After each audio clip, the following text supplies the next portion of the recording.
Welcome, engineers. It's lunchtime, certification talks, and other talks about security-related topics.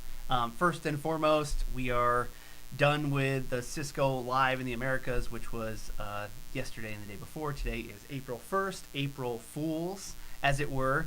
There's no April Fools here from a security discussions perspective. It's just me and a rundown, as you see here. But that being said, let's go ahead and get started. So yesterday was the second day of Cisco Live. I have to say, again, I took my own advice. I was a little burnt out yesterday from the previous day with a bunch of Cisco Live talks, some really great talks that I had attended related to host, security, and development and deployment. I listened to some interesting talks yesterday outside of my wheelhouse. So again, if I'm a security and network infrastructure guy, I was listening to deployments of leaf and spine deployments and like leaf and spine deployment calculations in large like data center environments. Really interesting. Remember, I said get out of your wheelhouse, right? Listen to different talks, listen to professionals talk about things that they are very good at. And it was just really interesting. I found myself going down the rabbit hole listening to 100 gig, 200 gig, 400 gig deployments, bandwidth deployments in leaf spine backbones, which I thought was, really interesting. Although it is certainly in the weeds, specifically for someone like me who is not going to do, large leaf spine data center backbone deployments. Although, right, all of this peripheral information does contribute to how good you are at understanding network security, how good you are at defining and scoping problems, if that's your area that you're trying to get into, right? Cybersecurity and network infrastructure, for example. That being said, I will move on to the second and more interesting topic of today's discussion, which is the Ubiquiti security breach. And this is a real thing. It's not April Fool's, although I do have April Fool's below. I'm not going to do an April Fool's joke, but Ubiquiti. So Ubiquiti back in January, December. Ubiquiti is a networking small, I would say small, medium enterprise networking hardware company.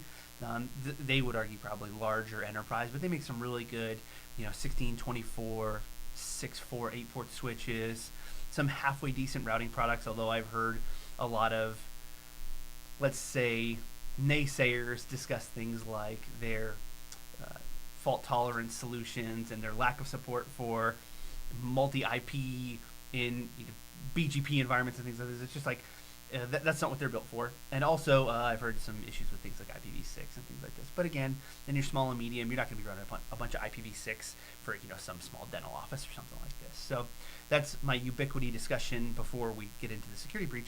In January, they announced a security breach that affected some third-party cloud provider, and they told users, I was one of those users at that time, that they should change authentication tokens and passwords as a result of this third-party cloud provider data breach, which was pretty concerning at a minimum anyways.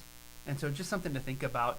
Back to the Cisco Live thing, by the way. So this is, they were talking about, indicators of compromise and what happened. That's a really concerning compromise and a really concerning methodology behind what you should do to abate that compromise. It wasn't like a firmware issue. It wasn't something. It was like a compromise of passwords and authentication token back-end information, right? That was scary stuff. So I was a little concerned with that at the start, which makes a whole lot of sense.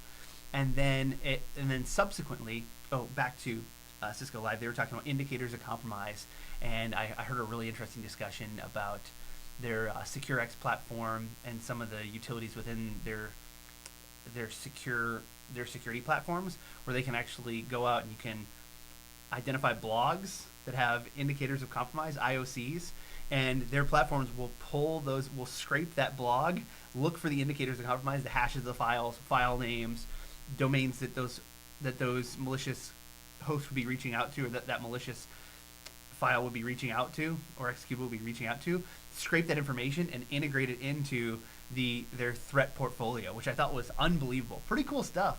Automating, how about that? Automating blog scraping for indicators of compromise. Okay, back to Ubiquiti Breach. So that was big in January.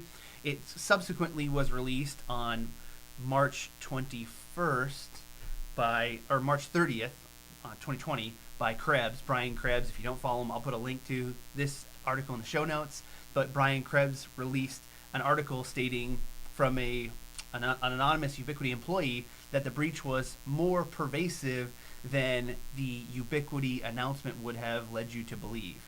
And basically, it was a Ubiquiti employee's credentials that got compromised and subsequently used to compromise a bunch of AWS backend infrastructure through Ubiquiti and compromise users' credentials. And if you were using Ubiquiti's cloud implementation to access your network infrastructure, then your access would have been compromised. Basically, they would have been able to remotely log into any of your infrastructure, cameras, switches, routers, your Ubiquiti controller, all these things. And so it was significantly more pervasive, and this anonymous insider felt like, that they had downplayed this catastrophic incident and that it needed to come out. And what did they do? They went to one of the best cybersecurity researchers in the space, Krebs, and reported it. And so Krebs published this on the March 30th, just recently, right? And it was wild. And I was a Ubiquiti proponent. I actually got my info from Tom Lawrence over at Lawrence Tech Tips, or Lawrence Systems, I guess. I'm thinking I've combined Linus Tech Tips and Lawrence Systems, but Lawrence Systems, a great YouTube channel, check him out. He does a lot of open source stuff. He used to like Ubiquiti. I'm assuming now he doesn't. I haven't seen the new YouTube content. I think he talked about it already. But that's what happens. A lot of people have come out and said, this is what happens when you're small, medium, and you're trying to get bigger, and big money comes in, and legal teams and this and that. I'm not going to get into kind of what happened corporately inside, but it is a big deal, and this Krebs discussion has been received pretty well, and by that I mean it's considered extremely serious. So it's a really interesting discussion. I'll link the entire article in the show notes, just because I thought it was really, really important. These are the reasons that we have to stay vigilant and also very active in the community and reading these things. If you are using Ubiquiti, you should be aware of this. And I am, because I still have some Ubiquiti components or equipment in my infrastructure. Okay.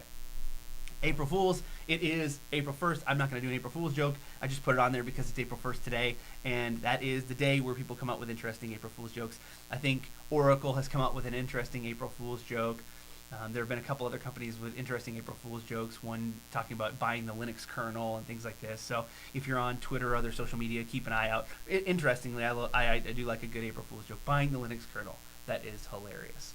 And then finally, I wanted to finish with Cisco Live. What does that mean? We already talked about Cisco Live. Now, I talked about my experience with Cisco Live over the last 2 days. The last thing is Cisco has not just their Cisco Live streams, but they also have Cisco Anytime technology discussions. And so if you have access to these, I would recommend that you go back through and listen to some of the Anytime access discussions as well. Right? If you're interested in cybersecurity, they have a ton of cybersecurity deep dives and tech deep dives into their ICE, their security engine, into SecureX, into Firepower Threat Defense. There's a ton of components that they have that are really, really important and contribute to what they would call a holistic or overall threat portfolio. And they also integrate with a lot of other really useful cybersecurity tools and information and event management, things like Splunk, for example. They integrated Thousand Eyes, and so Thousand Eyes was a big focus, I suppose, of a lot of their talks because of this high-profile integration. What is Thousand Eyes? Thousand Eyes is visibility into the internet, into your data flows in the WAN, basically, because this is becoming even more and more important when we're moving to cloud infrastructures.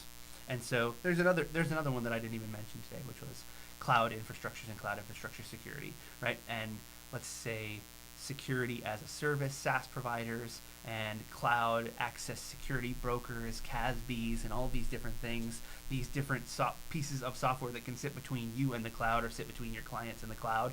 And Cisco has a ton of really useful integrations.